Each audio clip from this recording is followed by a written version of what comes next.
आज हमारा देश एकमात्र देश होगा पूरी दुनिया में जो क्रिप्टो करेंसी बिल लाने से पहले क्रिप्टो टैक्स लगा देता है, और एकमात्र वित्त मंत्री होंगे इस देश में जो कहती हैं पता नहीं लीगल है या इलीगल है, और वो मैं अभी नहीं बता सकती हूं। जब क्रिप्टो करेंसी रेगुलेशन आएगा तब हम बात करेंगे, पर हाँ, हम उस पर टैक्स जरूर लगाएंगे।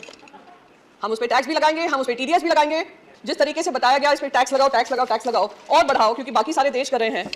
उससे मुझे ध्यान आता है जब देश में कंप्यूटर आया था, तो हमारा ये विपक्ष ही था जो बैलगाड़ी लेकर बाहर आकर अपोज कर रहा था, कहा था लाखों लाखों युवा बेरोजगार हो जाएंगे, बेरोजगारी चरम सीमा पे बढ़ जाएगी, ये सरकार युवा विरोधी सरकार है। और क्या हुआ? कंप्यूटर आने के बाद अगर किसी देश को सबसे ज्यादा फायदा हुआ, देश के युवाओं को फायदा हुआ, वो भारत के बच्चों को फायदा हुआ। आज हम लोग बड़े बड़े लीडरशिप रोल्स में हैं, दुनिया भर में लीडरशिप रोल्स में हैं, तो उसका फायदा हमारे युवाओं को हुआ।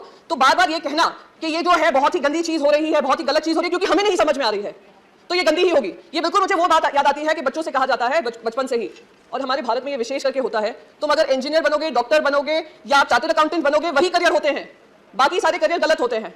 और अगर वो करियर गलत है, कोई और कुछ चूज करना चाह रहे हैं, तो उनको रोक जाने की कोशिश की जाती है। अगर रोकते नहीं है तो कहते हैं हम घर के बाहर निकाल देंगे। तो ये बिल्कुल वही हालत हो रही है क्रिप्टो के साथ, क्योंकि हम नहीं समझ पा रहे हैं कि क्या है, उसके मंशा क्या है, इंटेंशन क्या है, एम्प्लॉयमेंट जनरेशन की कैपेसिटी क्या है, एनेबलिंग इकोसिस्टम बनने की जरूरत क्या है, वेब 3.0 क्या है। तो इसलिए हम उसको टैक्स भी करेंगे और हम उसका क्रिप्टो रेगुलेशन भी नहीं निकालेंगे। मैंने आपको कंप्यूटर का उदाहरण दिया, ऐसे ही इंटरनेट जब आया था, देश में ही क्या दुनिया में, हर डिस्ट्रप्टिव टेक्नोलॉजी आपको भी डिस्टर्ब करेगी, पॉलिसीज को डिस्टर्ब करेगी, और हमारी जिम्मेदारी बनती है कि हम उस टेक्नोलॉजी के आगे बनकर एक रेगुलेटरी फ्रेमवर्क बनाएं और इससे हम घबराएं नहीं। आज जब इंटरनेट आया, सबसे ज्यादा अगर फायदा हुआ तो हमारे ही देशवासियों को हुआ, पर दुख इस बात का होता है क्योंकि हम उनके लिए एक इनेबलिंग इकोसिस्टम नहीं बना पाए, उस वजह से वो दूसरे देशों में जाकर, आज आप कैलिफोर्निया देख लीजिए, यूनाइटेड स्टेट्स देख लीजिए, यूरोप देख लीजिए, जो बड़ी मल्टीनेशनल्स हैं, टेक्नोलॉजी रिलेटेड कंपनीज हैं, उसको हेड हमारे इंडियंस ही करते हैं। तो आज वही टैलेंट अगर हमारे देश में ऐसी कंपनीज बनाता तो क्या हमारे देश को फायदा नहीं होता? Sir, I will just conclude with just one last bit कि sir, we are living in the world of web 3.0.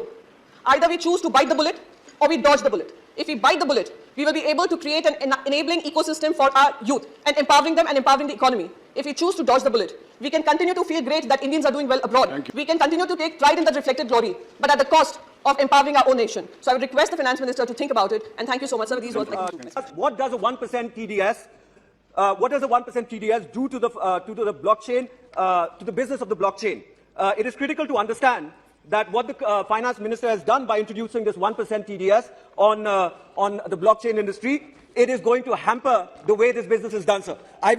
I will like to point out here that Amitabh Bachchan has launched his NFT. अभी जो एक movie 83 जो cricket के ऊपर आई थी, जिसमें सभी हमारे ग्रेट क्रिकेटर्स को दिखाया गया था, उसमें भी एक NFT लॉन्च हुई। अब एक उदाहरण के रूप में अगर आप लेंगे, अगर आप अपना NFT, अगर आप अपना रुपए को एक इथेरियम खरीदते हैं जो कि एक क्रिप्टो करेंसी है, और उसको जो है आप मेटा मास्क में जो क्रिप्टो वॉलेट है उसके अंदर डालते हैं, और उससे फिर आप जाकर के एक बॉलीवुड मूवी का NFT खरीदते हैं, जिससे आपको जो है उस एक्टर का साइन किया हुआ एक पोस्टर मिलता है, तो इन 3 ट्रांजैक्शन हर एक स्टेज पे आपको 1% टीडीएस लगेगा। मैं आपके माध्यम से माननीय फाइनेंस मिनिस्टर को यह जरूर बताना चाहता हूं कि एक काम के लिए आपको 3 जगह पे जब आप टीडीएस लगाएंगे तो ये सीधे सीधे रेड टेपिज्म को हमारे सामने उजागर करता है, और इस पूरे नए एसेट क्लास को, जो कि एक बहुत युवा एसेट क्लास है, उसको पूरी तरह से खत्म करने का काम करता है। मैं माननीय फाइनेंस मिनिस्टर जी से निवेदन करूंगा, मेरा लास्ट पॉइंट आ रहा है सर, मैं फाइनेंस मिनिस्टर जी से निवेदन करना चाहूंगा कि ये जो पॉलिसी आई है 1% टीडीएस की, आप लिख के रख लीजिए, आने वाले समय में आप खुद इसको बदलने का काम करेंगे, और जो 3 जगह आप ले रहे हैं उसको आप खत्म करेंगे। आप इन्वेस्टर्स के बारे में सोचिए,